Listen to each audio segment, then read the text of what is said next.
Welcome back, Chappelle. Welcome back to it. Welcome back to your Flip Classroom and our continuing discussion of the progression of Roman society. So now look, big thing about it is, as you can tell, I'm absolutely obsessed with this unit, continue to be obsessed with this unit, and we had an absolute blast in B period and in C period, right? Like C period, particularly the most ridiculous things that I've ever said in a Western civilizations classroom in my life. Can we just be different versions of pink when we do our chariot race? And then Marank over there, Elizabeth Marantz.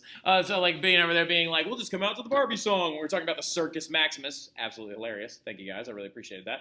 And then also B period, absolutely crushing some content, getting all the way up to this. And also shout out Milani real quick. I told you I would start the flip here, right? So if you need to, do me a favor, screenshot this, pause this or something like that so you can see the makeup of the Roman government. But the big thing that we talked about in class today was we were talking about the struggle of the orders, right? And we were talking about how literally the plebs started going on strike to try and get their voices heard to reform the Roman government. And the thing that they hated was that there were no high Roman offices in the government where they could actually create laws or had any kind of dictation over the progression of society. And so what they're going to do, struggle of the orders, they're going to get the tribunes added when they went on strike in one of these actually like large instances of civil unrest and stuff like that in ancient Rome. And the tribunes is a group that actually mirrors the modern day House of Representatives. And when we're looking at the tribunes and stuff like that, they were given a power, right? If a law or a thing didn't match up with what the plebs needed, they could veto it, right? And they could veto it and send it back into the Senate. And that's essential. What veto means is to send back in Latin, okay? It means to send back.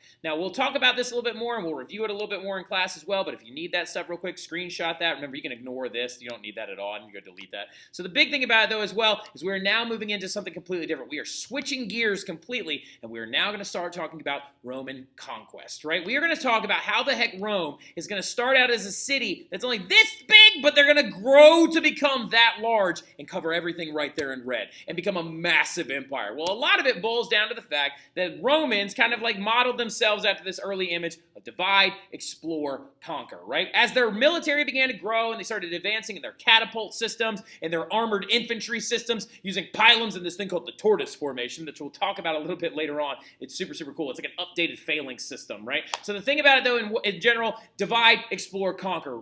Big thing we need to understand about it is Rome never intended to get as large as they actually did, right? Rome never had a plan, grand scheme of things, to be like, I want to cover all of Europe and have my language injected into every single modern area in the Romance field. The thing about it, though, is they never actually planned on it. Romans were never like, we were going to cross the Alps, we were going to go into North Africa, we're going to go take over Egypt, we're going to do all these other things. Never actually planned on it. They just kind of kept taking over area after area, and as they began to expand, some people actually wanted to be a part of the empire, and they wanted to join at one point, right? So that's a big thing we need to understand off the back of our mind. There was actually at one point even a whole war called the Social War, and I believe it took place in 290 BC. I'm going to have to look that year up. The thing about it is the Social War was literally a war fought by other Italians because they fought against war being like, let us be a part of your club. So they literally wanted to be in it that bad, right? So the thing about it is they never actually intended to get as large as they did. But all of a sudden, another event in their history is going to catalyze them forward and cause them to kind of basically pick up this adoption of conquest, right? Where they want to actually grow and grow and grow and grow and grow, okay? Now, the thing about it when we're looking at it, the Punic Wars is a lot like the Persian Wars that went down in Greece. This is just their Roman counterpart, right? By 272 BC, it was 91 BC, like the Social War. I knew it was in there somewhere. The thing about it, though, is by 272 BC, all of the peninsula, all of the Italian peninsula was under Roman control, right? Pretty much all the Italian peninsula, except for this one little island off the coast of Italy called Sicily. It's not really that little. It's a pretty decent-sized island. But the thing about it is by 272 BC, that entire peninsula is under Roman control.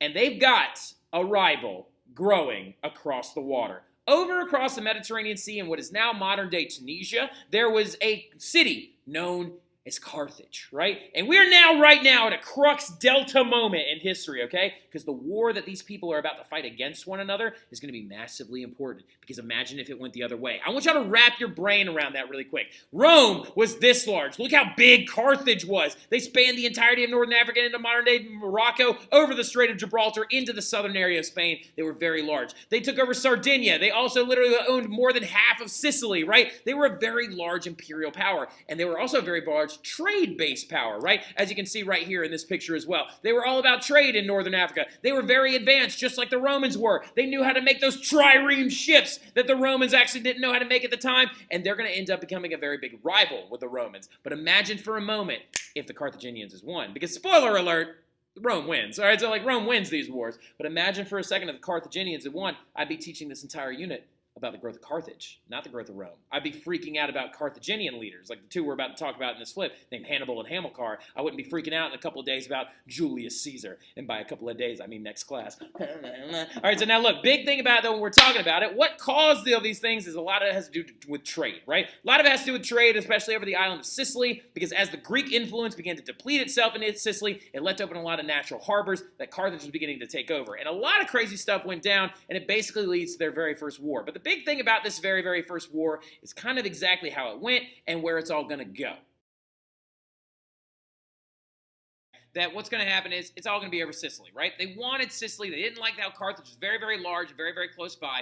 And the Sicilian ports are going to become very important to Rome with the ability to trade throughout the Mediterranean, right? But again, it's one of these little weird situations where Sicily's a small island, right? It's not that large, right? It's only about the size of like southeast Louisiana, right? So the big thing about it, though, in general, is these first battles that start over the island of Sicily have a very weird origin story. The very first Punic War actually happens because Rome allied with this small city-state of Syracuse, and they tried to take Syracuse, or they tried to take Sicily from Carthage, and then Carthage allied with these pirates. It's a whole thing. It's pirates. They're everywhere and stuff like that. Basically, the other little weird thing about it, too, is that pirates are just any guys on a boat without a country. But in general, pirates were involved, Syracuse was involved, and Rome and Carthage go to war with each other, right?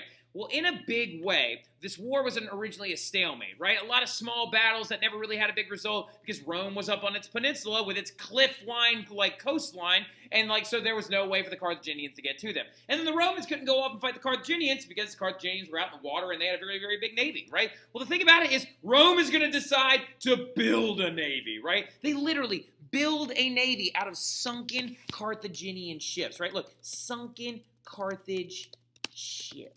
All right, so literally we actually look at the First Punic War, and apparently, according to the story, is that Romans found boats at the bottom of the ocean. Boats like these triremes, just like the Carthaginians actually had built. They found them, dug them up from the bottom of the ocean, and then reverse engineered them, right? This right here is one of those bronze battering rams we talked about on the front of the triremes that would pop a hole in a boat and then actually sink it down to the ground, right? Or sink it down to the bottom of the ocean. The big thing about it, there's another one right here. Look, if I found one of these, I'd geek out. My ultimate nerd job is underwater archaeologist, just to let you know. So the big thing about it, though, in general, is as you can see, we believe that the Romans found sunken Carthaginian ships, and we believe that they actually dug them up and reverse engineered them and made it so they could build up a navy of their own, right? So looking and going into the story as well, Rome is going to end up winning the First Punic War, in not a huge decisive manner, but they're going to build up a navy and make trireme vessels of their own, and they're going to actually go out there, and they're going to beat up on Carthage, right? And so looking at this map now, Rome is going to take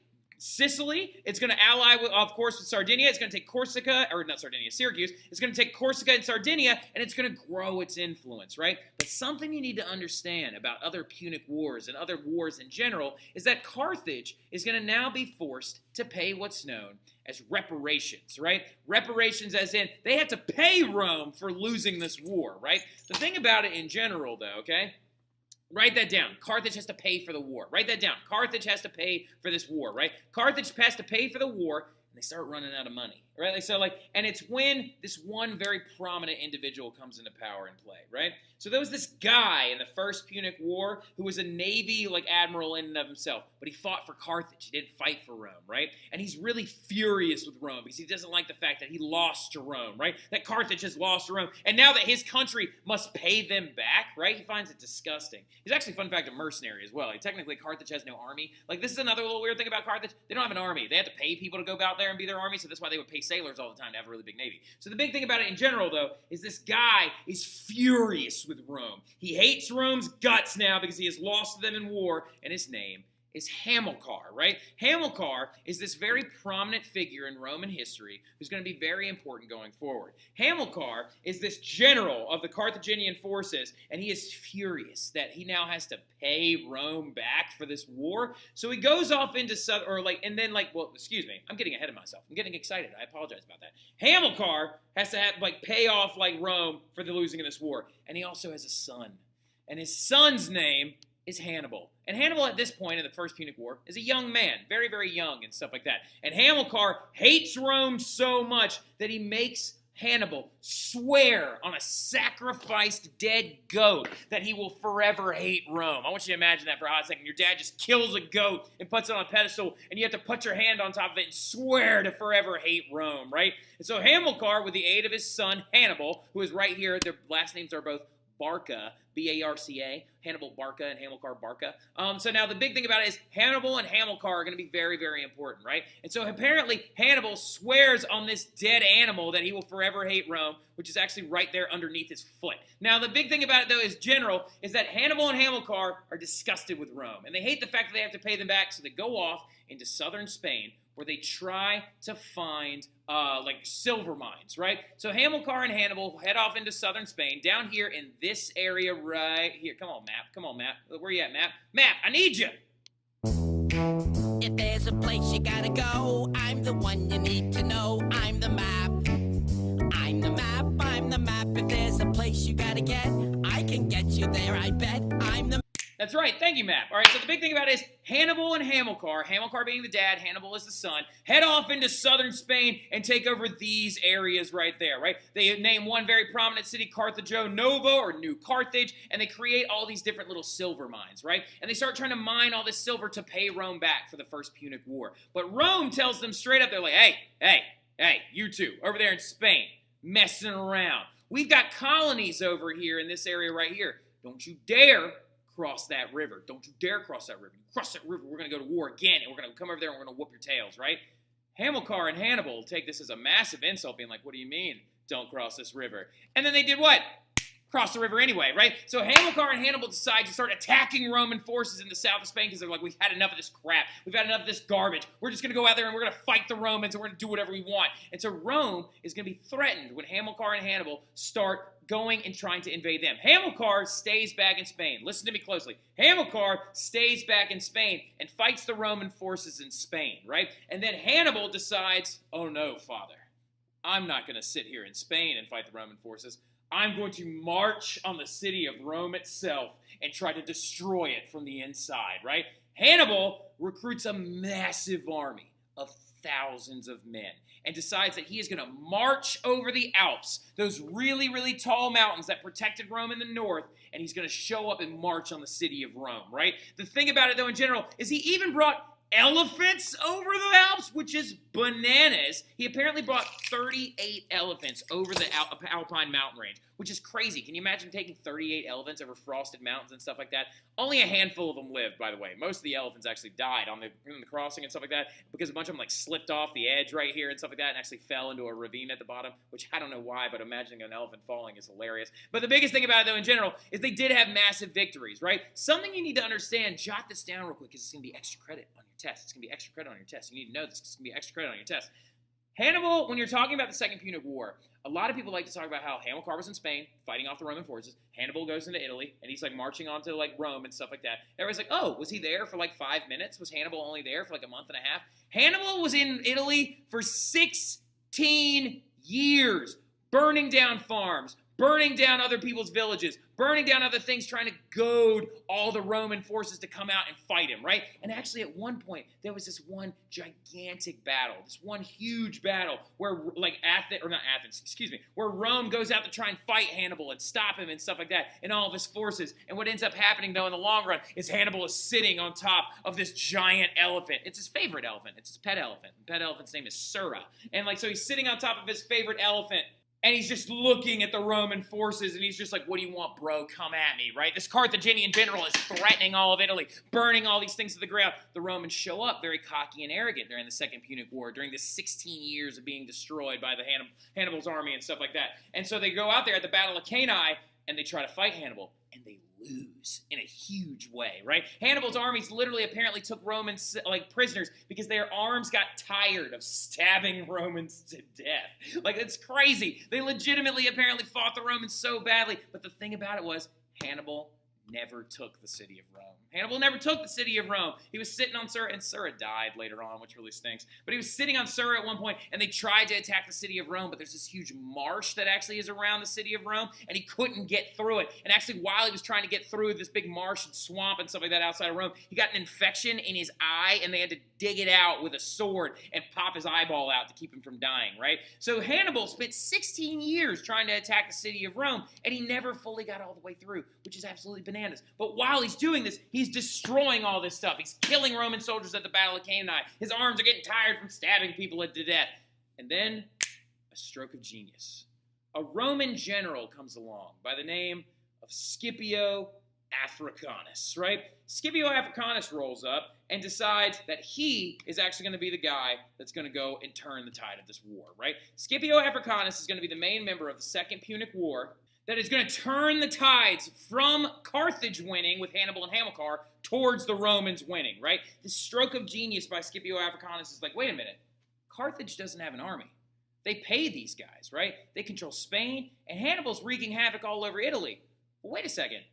If he's here and Hamilcar's over there, then who's protecting Carthage? Oh, wait, no one. And so Scipio decides to take a large Roman army through the Alps into Spain, defeats the Hamilcar forces, and Hamilcar dies out there, actually, which is really interesting. Hamilcar goes out there and tries to de-Carthagify Spain, right? So he goes out there, he attacks Spain, Hamilcar dies in one of these massive battles and stuff like that, and at this point, Hamilcar is dead, and Hannibal is still in Italy, and Scipio is getting closer and closer to the city of Carthage. And literally, he's just like, Hannibal's like, I'm not, oh God, oh no. And then Hannibal, right, in this moment, is when Hannibal wouldn't budge, so he turned his sights on the city of Carthage, right? So the big thing about it in general is Scipio is on his way to attacking Carthage, and so Hannibal now has to leave Italy, stop attacking all of Italy, and he has to go and defend Carthage, right? And at the Battle of Zama, this massive Roman victory at the Battle of Zama, when Scipio's forces defeat Hannibal's forces,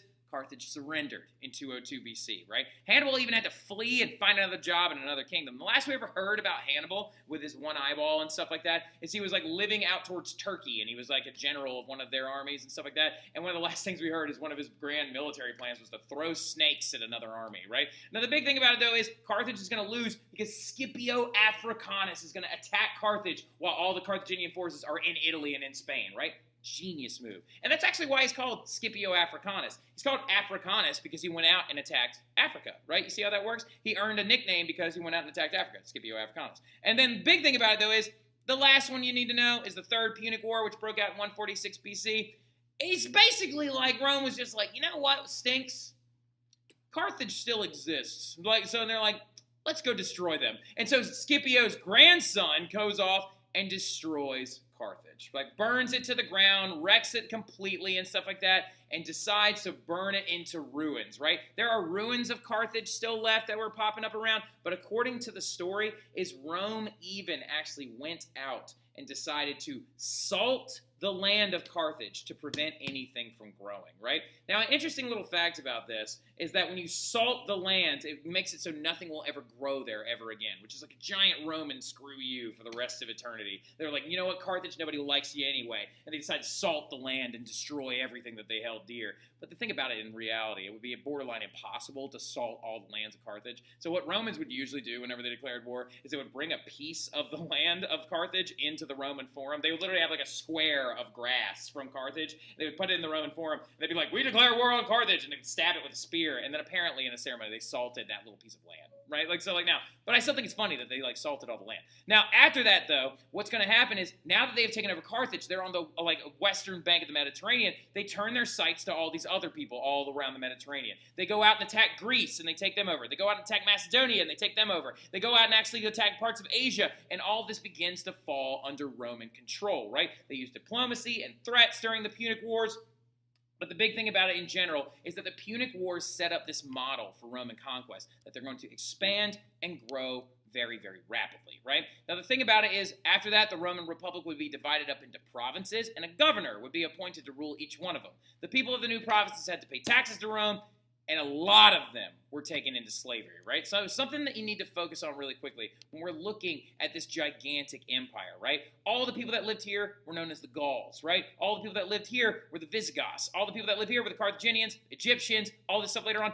Every time that Romans would take something over, they would bring these people back into Rome as slaves, right? So Visigoths were being brought into Rome as slaves. Gauls were being brought into Rome as slaves. Carthaginians were being brought into Rome as slaves. The Greeks were being brought into Rome as slaves. As a very special kind of slave, they were actually used as tutors for their children and stuff like that because Greeks are smart. So they were like, oh, teach my kid how to read, dum-dum. Yeah, the big thing about it, though, in general, is they started bringing them all into indentured servitude and slavery, right? And so what's happening is we now have a lot of major effects of Roman conquest, right? Because of this, we got problems that are popping up in the late Republic period because of all this conquest, right? So Rome has taken over Carthage. They're now gone. Hannibal and Hamilcar, both now dead, right? And we're moving forward. But the thing is remember, Hannibal was in Rome, or in Italy, for 16 years on the back of an elephant trying to destroy the place. So we're going to have some issues, right? Some big issues include the fact that, first and foremost, a lot of people are dead, right? So, like, a lot of Roman soldiers are dead, right? Remember at the Battle of Cannae, the Hannibal, just his arms were getting tired from stabbing so many Romans that he took prisoners, right? So you got a lot of manpower lost, right? Lost many soldiers during these wars of expansion. And a big thing about that is that men in Roman society had a lot more rights than women, and women weren't allowed to own property in Rome, right? And because of which is super screwed up, I agree, Molly. But looking at this going forward is you have to understand is that when these soldiers wouldn't come back, their land was left open, and patricians would start gobbling it up, right? And Rome didn't have like a constitution per se, and even the systems of beliefs that they believed in, which could be called the Roman Constitution, was only meant for one city, not an empire, right?